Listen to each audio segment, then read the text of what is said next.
Damn rush hour, I thought as I sat in a line of cars and buses. All I wanted was to get home and go to bed. 3 days ago, I was called out with 2 assistants to fix a serious breakdown at one of my company's manufacturing plants in the north. After working around the clock, we finally got the line up and running again on Thursday afternoon. The 3 of us who had gone out to fix the problem locked ourselves in the office for a few hours while the line workers got back to earning real money. Around 4 in the morning, we decided we had finally fixed the problem and decided to head home. I gave one of my assistants a ride home and was now trying to navigate the morning traffic to take Ronnie home. But something had brought traffic on High Street to a near standstill. As I approached the traffic jam, I realized that some idiot had parked on a double yellow line. High Street in our town is quite an old and very narrow street. One thoughtlessly parked car can cause a lot of problems, especially at that time of day. As I got closer, I noticed that it was one of those damn huge Shoguns. Mary, my wife Fiona's best friend, drives one just like it, and I wondered if it was her. It was just like Mary. I've never been fond of her. She thought she was infallible. Suddenly, I noticed Fiona walking from the pharmacy toward the Shogun with a small paper bag, the kind you usually put medicine in. Fiona walked up to the Shogun and, giving the middle finger to some guy who honked at them, got into the front passenger seat and the Shogun drove off. I was still some distance away, and Fiona didn't seem to notice me, but I was damn curious about what Fiona and Mary were doing so early in the morning. I didn't say anything to Ronnie because I was sure he would make some stupid comment. After I dropped him off at his house, I headed home. When I walked in the door, I was in for a shock. Fiona came up to me in her robe and looked like she had just gotten out of bed. Even her hair was tousled. "Hi, honey," she said, hugging me around the neck and kissing me. "I guess you want something to eat before you go to bed." I'm not the smartest guy in the world, but I wasn't born yesterday. For some reason, something about her greeting seemed off. 20 minutes ago, Fiona was standing on the main street in a short black skirt and that purple blouse that always made her look so cute. And now she was standing in front of me looking like she'd just gotten out of bed, with traces of that damn cream she puts on her face at night. And she was combing her tangled hair when I walked in the door. Oh yeah, and she had toothpaste in her mouth. Nothing unusual, I'll admit, but Fiona is a creature of habit. She brushes her teeth after her morning shower, and her hair was still dry, which meant she hadn't had time to shower yet. What to do? That was the question I asked myself. Say something or wait and see how things unfolded. I've been solving my employer's problems my whole life. To my bosses, I'm just a cat with whiskers when it comes to problem solving. My method is simple. When a problem arises, say and do as little as possible until you understand what it is. Hasty actions rarely solve anything. Moreover, they can often make the situation worse if you do the wrong thing. No, you need to sit down and gather all the necessary information before making a decision. No, don't worry, Fiona. I'll just take a shower and rest for a couple of hours. Then I'll grab a bite to eat on my way to the office. I didn't get to finish a couple of things I needed to do before the weekend on Tuesday. Okay, honey, if you're using our bathroom, I'll take a shower in the guest room. Oh, you're not coming with me? I've missed you the last couple of days. We could have some fun. I'm not really sure why I said that. Maybe I just wanted to hear Fiona's response. No luck, cowboy. I overslept a little today and I'm already running late. Once you start, we'll be in bed until lunchtime, and I have to get to the office. Don't forget we're going to Mary and Jim's engagement party tonight. I don't want to be late. Don't worry, baby. I have nothing to do at the office. I'll probably be back before you are. I must admit that I was pleased with my self-control. Inside, I was furious, but Fiona had no idea. I was damn sure she had spent the whole night with Mary, and when I saw them, they were already on their way home. The quick change into her bathrobe convinced me that she probably hadn't been playing the role of the happy, faithful wife while I was away. Well, at least she must have spent the whole night in clubs. That's not what a wife who's been married for 8 years does without her husband's knowledge. We went to our bathrooms, and then I got into bed. Fiona came in, kissed me, and went to her office. I lay there trying to sleep, but sleep wouldn't come. You know when you get the feeling that the person you trust most in the world? Well, I have to give her the benefit of the doubt, so I'll just say, isn't behaving the way you'd like them to, and all kinds of scenarios run through your head. Most of them are very unpleasant.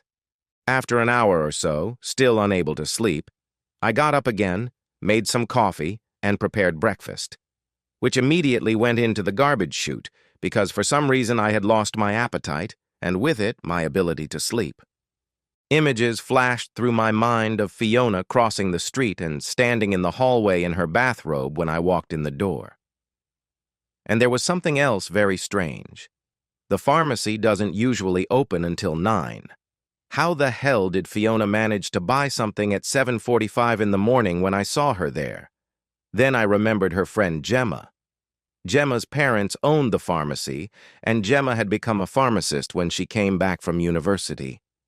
When I finished washing the dishes after breakfast, my thoughts turned to what I should have thought about much earlier.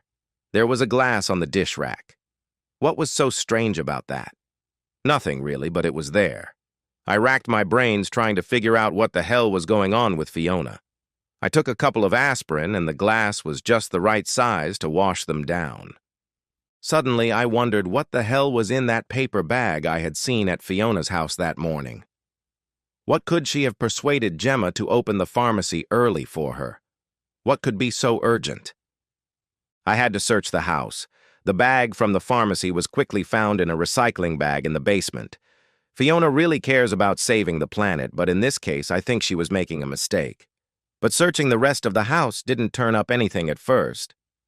Then I thought about opening those nasty little bags that Fiona, like most women for obvious reasons, leaves in the trash can for a few days every month. Fortunately, I didn't have to open and search any of them. The one I was looking for was easy to spot because it was the only one. However, it would have stood out like a sore thumb anyway, as it appeared to contain very little. Fiona, you could have at least wrapped the contents in a towel. When I opened the bag, I found a small cardboard box and a pull-out package containing 2 Levanella pills and the usual leaflet warning about side effects. For those who are not familiar with Levanella pills, they are better known as morning-after pills. Well, that's it. Game, set, and match. The end of my marriage, neatly wrapped in a small paper bag from the pharmacy. After all, there's only one reason to take the morning-after pill, and if you don't know what that is, you've got big problems. Now all I had to do was find out who the hell was the other player in Fiona's little game. Ah, yes, but the most skeptical among you may ask, how do you know it wasn't Mary who took those damn Levanelle pills? Well, that question can be answered in one word. Hysterectomy. And Mary is one of those women who loves to tell everyone about it. She had problems, no, I never listened, giving birth to her second child. At the slightest provocation, she can spend most of the evening recounting all the gory details. I've heard the beginning of this story so many times that I sometimes wonder if she uses it to seduce men. You know what I mean? I can have sex until the end of time and never get pregnant again. Thinking about it, I wonder if that's what her marriage was really like. Maybe her husband caught her with someone else, not the other way around, as she tells it. That would explain why her ex stayed with the kids. Convinced that my marriage was about to end, I stopped by the bank on my way to the office and made a few discreet changes to our bank accounts. Nothing too radical, but enough to ensure that my assets were secure. Fortunately, the mortgage on our house was in Fiona's name. The mortgage on our cottage in New Forest was in my name. To be honest, I think I came out ahead in this situation. As soon as I got to the office, I called the big boss. He had been trying to persuade me to take a management position at the company's factory in Southampton for some time. Southampton is very conveniently located for New Forest. That day I told him I was ready to move whenever he wanted. "Well done, Nick. That job is made for you," he said. "But I thought Fiona didn't want to move because she'd have to give up her job. Did you persuade her to change her mind?" "Not exactly, Roger. I think Fiona has decided she wants to change husbands. Or maybe she thinks I'm the kind of guy who'll put up with her fucking someone else when I'm not around. I could see that Roger was taken aback for a moment and didn't know what to say. Oh God, Nick, are you sure? I wouldn't have thought Fiona was capable of that. Neither did I, boss. That's why I married her. But I'm pretty sure some bitch was fucking her in the ass while I was in Preston this week. Shit, I'm sorry. What the fuck are you sorry for unless you were fucking her? Don't be an idiot, Nick. You know I would never do anything like that. I mean, I'm sorry I sent you there. If I hadn't, you would have been home, and she probably wouldn't have... You know. I don't see it that way, Roger. If she cared so little about me that she left and slept with some jerk while I was gone for a couple of nights, she could have done it all she wanted. Think about how many times I've been away in the last couple of years. A dozen, maybe 24 nights? Every time I was gone, she could have been having fun for all I know. All I have to do now is find out who she was with last night. You seem to be taking this very well, Nick.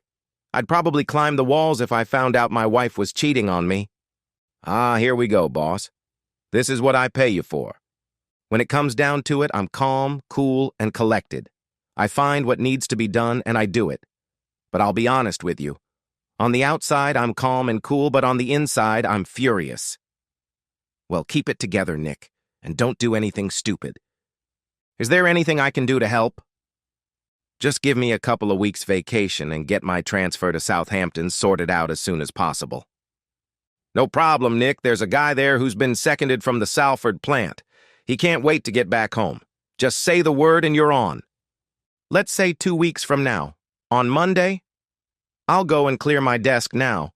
The guys will sort out what I leave behind. Roger, I don't know who you're going to put in my place, but I think Ronnie is the best option. He hasn't been with us as long as some of the others, but everyone respects his opinion and listens to him. Judging by your assessment of his work, he's a good fit. If you think he's right for the job, I'll offer him the position. And Nick, you do realize that this position in Southampton gives you a seat on the board of directors, don't you? Of course, boss, I said as I left his office. I spent the rest of the day sorting out urgent matters on my desk and bringing Ronnie up to speed. I couldn't tell him that he was being offered my job, but I could make sure he didn't get any unpleasant surprises. It took a little longer than I expected, and Fiona came home before I did. I thought you said you'd be back early today. I left work at 4 because I thought you'd want to play a little before we went to the party. Sorry, baby. I had some unexpected things come up. Listen, baby. There's no time to play if you want to make it to the party. I'd better go wash up and get changed. We could take a shower together. There was a mischievous gleam in Fiona's eyes. Not now, baby. We'll have plenty of time after the party. I still had no idea who she had slept with last night, and I didn't want to catch anything from her. So sex with Fiona was the last thing on my mind. On the way to the party, I decided to see if she was going to come clean and tell me what had happened. I thought that maybe everything that had happened the night before had been a mistake on her part. Maybe she regretted it now and wanted to clear her conscience. How did everything go while I was gone? I asked. What happened? Well, what were you doing last night while I was crawling around this damn factory? I don't know if Fiona had planned what to say in advance, but she wasn't caught off guard. I suppose she figured that even though I had called her on Thursday afternoon to ask how she was doing, I might well have called her at home that evening and gotten no answer. Nothing much. When I told Mary you were still stuck up north, she suggested we have dinner right after work. Then we went for a drink, and then she drove me home. I think I overdid it on the gin, and now I feel awful. I was dead this morning. Very good, Fiona, even if I do say so myself. She covered it up very well. If I had called, she might have been with Mary, and when Fiona drinks, she sleeps like a log. Her phone won't wake her up. If I hadn't seen her at the pharmacy, I would have believed her. Which pub did you go to? The Plough. We had dinner at a little Indian restaurant, and then we went to the Plough. We didn't plan to stay late, but there was karaoke last night, so we stayed to watch. Poor Mary couldn't drink much because she was driving. But I'm afraid I overdid it on the strong stuff. It all sounded very plausible, except that the Plough was the pub where everyone from Fiona and Mary's office went. I doubted they were at the Plough alone. Jim was probably there anyway. God, that bastard practically lived there. But Fiona didn't mention Jim. I decided that Fiona had gone to dinner with Jim and Mary, and since Fiona hates being the third wheel, I decided there was someone else with them. All that was left to figure out was who. Mary and Jim's engagement party was a grand affair, held in a banquet hall at a hotel on the outskirts of town. Well, it had to be. That was typical Jim. He did everything in excess. He planned to be the big boss at the office and lived as if he already was. Personally, I thought his company was crazy to make Jim the boss. Jim loves to drink too much. That's why Mary was always the designated driver. Jim lost his license because of a terrible drunk driving incident. The party went very well. The entire venue was packed with people from Fiona's company. These are people who enjoy socializing and parties. This party was more of a corporate event. Fiona and I had been to so many parties with these people that I knew them all quite well. I thought that if I watched closely, I would notice who Fiona had been with the night before. In fact, it didn't take me long to pick out the guy who I thought was the most likely candidate. Bruce Campbell had become Fiona's boss a few months earlier, and she had been complaining constantly that she didn't like him, but that had never stopped her from dancing with him in the past. That evening, Campbell didn't even approach Fiona. An inexplicable change in behavior. That was my first clue. The second clue came when I was standing at the bar, waiting to be served. Campbell was standing behind me, and in the mirror behind the bar, I saw him push the guy standing next to him and then smirk in my direction. Admittedly, it was a weak suspicion, but it was enough for me. Now, all that was left was to finish the job. I had been hanging out with this bunch of jerks for several years, so I knew many of them. As the evening progressed, I decided I needed to find one particular guy.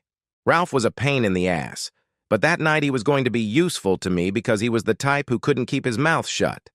I waited and watched him until I saw him go outside, presumably to smoke, and followed him. But when I stepped out onto the porch, Ralph was nowhere to be seen. Out of curiosity, I looked around for him, but at first I couldn't find him. Then I heard a giggle. I walked over to the railing and saw Ralph below with one of the young secretaries. God, is this how everyone in this company lives? I thought. But then a new, better plan popped into my head. I took out my cell phone and, pretending not to notice Ralph and the girl standing right below me, called my home answering machine. The giggling stopped as soon as they heard me press the first button on the keypad. Then I started a conversation with myself. Hi, Donnie, how's it going? No, not great. I got the results this afternoon. They think it's pretty serious, but with time and luck, it can be cured. No, it's not that bad. It's gonorrhea. The only problem is that it's a strain that's damn resistant to penicillin. It's going to take a while to treat. Yeah, they have some kind of special super strong antibiotic. Well, I feel sorry for any idiot who's been fucking her for the last few weeks. Then again, she probably picked it up from one of those assholes. I don't know who she's been fucking while I've been away. I wouldn't advise anyone to get closer than a meter to her. Well, divorce is the only way out of this situation, in my opinion. Would you forgive her if she were your wife and you found out she'd been fucking everyone behind your back? I don't know. I think it'll all come out either tonight or tomorrow morning. No, I can't do anything right now. We're at Fiona's friend's engagement party. Okay, fine, buddy. We'll talk tomorrow. I'll let you know how it goes. I returned to the banquet hall, hoping that Ralph had overheard everything I said. If he knew or suspected that Campbell had slept with Fiona, I hoped he would figure it out for himself and put two and two together. That's the problem with nosy gossips. They tailor the facts to fit their version of events. Fiona was sitting with her friends chatting, and I doubted she had even noticed my absence, so I went to the bar for another non-alcoholic drink. I don't drink alcohol when I'm driving. I watched as Ralph and his girlfriend returned to the hall. The girl went over to her friends, and they immediately gathered in a circle. I assumed that the Dutch whispers had begun. Ralph looked around the room and spotted Campbell dancing with a woman. I watched as Ralph made his way around the dance floor until he was next to Campbell, where he waved at him not very subtly. But Campbell ignored him. Meanwhile, I managed to find old Gordon, the current big boss at the company. Keeping my eyes on Ralph, I approached him. "Mr. Gordon." "Oh, how are you, Nick? How's Vida sound? You know you should have taken that job I offered you. I'm retiring this year. I think you'd be the perfect candidate to take my place." "I have a question for you, sir. Is there still a clause in the company contract prohibiting friendly relations?" Old Gordon changed abruptly. "Nick, is there something I should know about?" "I'd like you to keep an eye on Ralph and Bruce Campbell, sir. I think Ralph is about to tell Campbell something he won't like." "Please don't talk in riddles. Nick, if something is going on, I need to know about it." "I don't have any proof at the moment, sir, but I think I will soon. Would you like to come with me?" Ralph and Campbell were talking, and I noticed Campbell suddenly stand up straight and turn sharply toward Fiona. All the blood drained from his face, but when he stared at Fiona, he began to blush. Bad news, alcohol and anger. Not a very good combination. Campbell started toward Fiona, and I asked Mr. Gordon to follow me. We approached the table, standing behind Campbell, and he clearly didn't notice us. "You fucking slut!" Campbell yelled at Fiona. "If I caught this fucking pox from you, I'll fire you, you little slut." Fiona blushed and didn't know what to say. "Mr. Campbell, do I understand correctly from your statement that you and Mrs. Blackie were, in a close relationship?" Campbell turned around and saw Mr. Gordon and me. No, sir, I was just saying—" Campbell tried to come up with an alibi. "From what I just heard, it sounded like you were accusing Mrs. Blackie of infecting you with a venereal disease. There's only one way that could have happened, Bruce. Do you think I'm an idiot?" "I don't need to hear any more. Not that I need to, but I just remembered that there's a clause in your contract prohibiting friendly relations. You and Mrs. Blackie are both married, so that clause applies. On Monday morning, you'll both be fired." "You can't do that." "Oh, I can't. Just look around. I'm sure many of your colleagues, as well as Mr. Blackie, heard your emotional outburst. Take me to court and you'll be fired with laughter." Mr. Gordon turned to me. "I'm very sorry, Nick. This must be very unpleasant and humiliating for you. If I had suspected anything, I would have taken action sooner." "I understand, sir, but I only found out about this today. I think I'll go home if you don't mind." When I turned away, I saw Fiona sitting with her face buried in her hands, sobbing loudly. The music had stopped, and everyone in the hall was looking at us. I picked up my coat and left the hotel lobby. When I reached my discovery, I realized I was too agitated to drive. Don't think I'm a cold bastard. It had been a very emotional day for me. But I managed to contain my anger. I leaned against the car and lit a cigarette to calm down a little. Then I noticed Campbell and his wife coming out of the hotel. More accurately, I heard them. Mrs. Campbell was telling Campbell exactly what she thought of him in no uncertain terms, and he was responding with profanity. When Campbell saw me, he forgot about his wife and headed straight for me. "You fucking bastard, you set me up, didn't you? I'll kill you, you little shit." Oh, God, I thought. Campbell, being a little bigger than me, decided he'd found someone to take his anger out on. The problem was that Campbell had drunk quite a lot of alcohol that evening, and I hadn't had anything to drink. This created a slight problem for me, as his senses were somewhat dulled and he wouldn't feel the pain as much. Therefore, it took him longer to realize that it was best to stay on the ground once I had put him there. But on the other hand, his coordination must have been zero, and it was. His first punch landed on the doorframe of the car when I dodged to the side. I don't think he managed to land another punch. I caught him with one punch to the kidneys and a punch to the throat. The fun was over when Campbell was lying on the ground, gasping for air. His wife came over and kicked him a couple of times, making derogatory remarks about his parenting skills. Then she smiled at me and walked away. I got into my disco and drove home. Half an hour after I arrived, I heard a taxi pull up. A few moments later, the doorbell rang. Fiona hadn't taken her keys with her. I considered leaving her outside but changed my mind. "What the hell did you do, telling everyone I have a venereal disease?" Fiona used the old first strike wins tactic. "I didn't tell anyone you had a sexually transmitted disease, Fiona. Is it my fault that your colleagues misunderstood and jumped to conclusions? Your boyfriend sounded very upset. What was he saying about you giving him gonorrhea? You must have slept with him to do that to him. How long have you been doing this, Fiona? What kind of stupid bitch are you? Did you even think about how you might have gotten it?" Fiona just stood there staring at me. Then she looked down at the floor. "Come on, Fiona. Isn't it time you told me it's all my fault? That I treated you badly or didn't satisfy you in bed or something like that? You're not answering me, girl. Tell me why it's my fault you let that fucking asshole fuck you." "I didn't want it, honestly. It was an accident." "An accident? What happened? You just happened to be naked? Then you accidentally bumped into each other? Don't give me that crap, Fiona. You went out to dinner with Pratt last night, didn't you?" "Yes, but you weren't there." "Oh shit, there it is. It's my fault. Damn it, girl, you called me to make sure I wasn't home. What do you take me for, an idiot?" "No, Nick, that's not what I meant. You weren't going to be home, and Mary asked me if I wanted to have dinner with them. And you took Campbell with you so he could keep you company. Well, you know I don't like being a third wheel. And after dinner you went to the pub, got drunk, and the next thing you remember is waking up in bed with Campbell." "Yes, that's exactly what happened. That's exactly how it was. I didn't want to sleep with him. I just got drunk. It was an accident, Nick, honestly." "Nonsense, Fiona.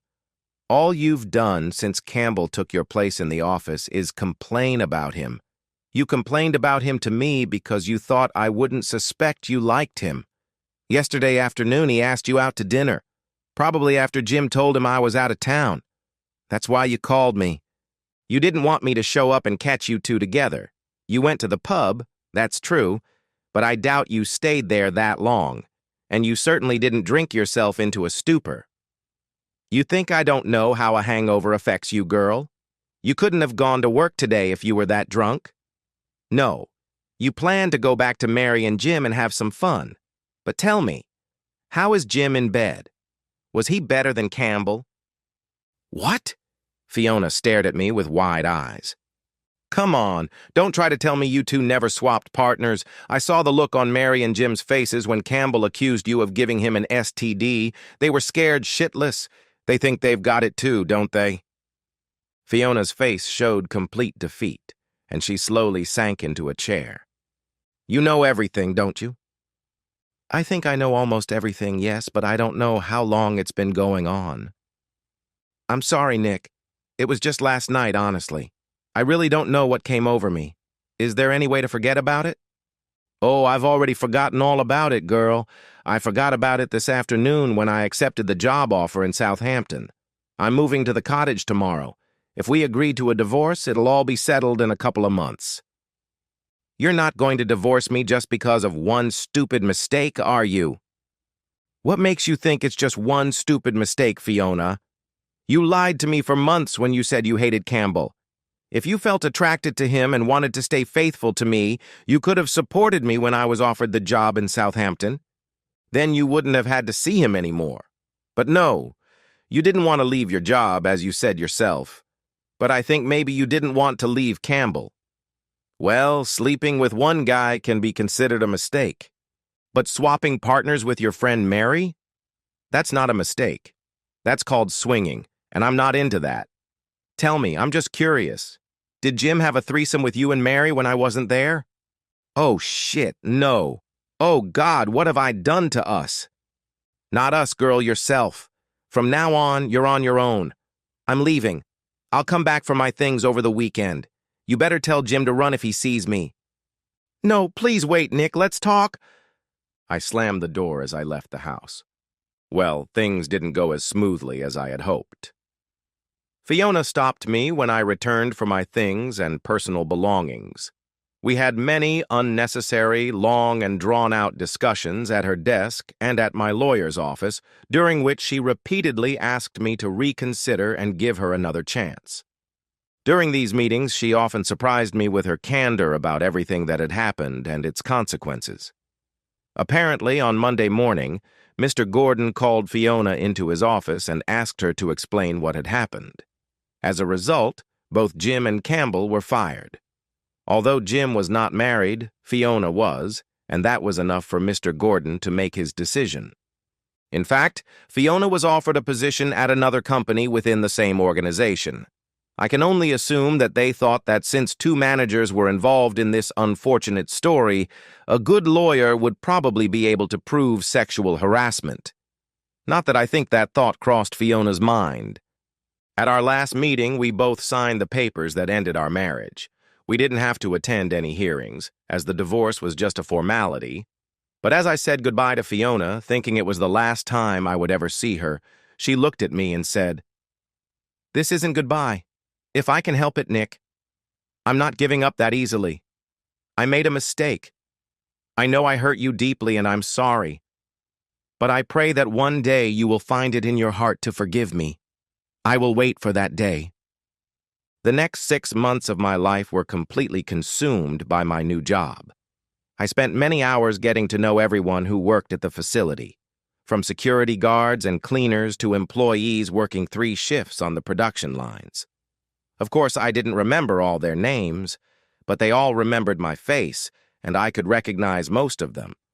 I'm not much of a cook, so I usually had breakfast and lunch in the company canteen and dinner at Forrester's, a village pub. It was only a couple of 100 yards from the cottage. Just when I thought I was settling into my new life, one of my old neighbors dropped by. He and his wife were on vacation on the South Coast and decided to stop by to see if I was all right. By the time they left, I had already found out that Fiona had sold the house, but they didn't know where she had moved to.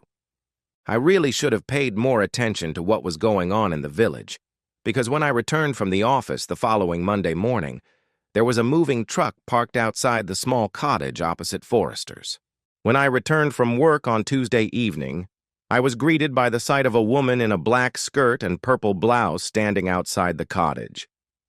Damn. Fiona knew I thought she looked beautiful in that outfit. After that, she stood there every evening and waved at me as I drove past. She was still standing there when I went to the pub for dinner, although she never made me feel awkward by coming inside while I was there. Everyone in the village had known Fiona and me for years, and I soon discovered that Fiona involved everyone in her schemes. When I went to the pub or anywhere else in the village, the conversation soon turned to poor Fiona. Not to me, and they never mentioned her by name. No.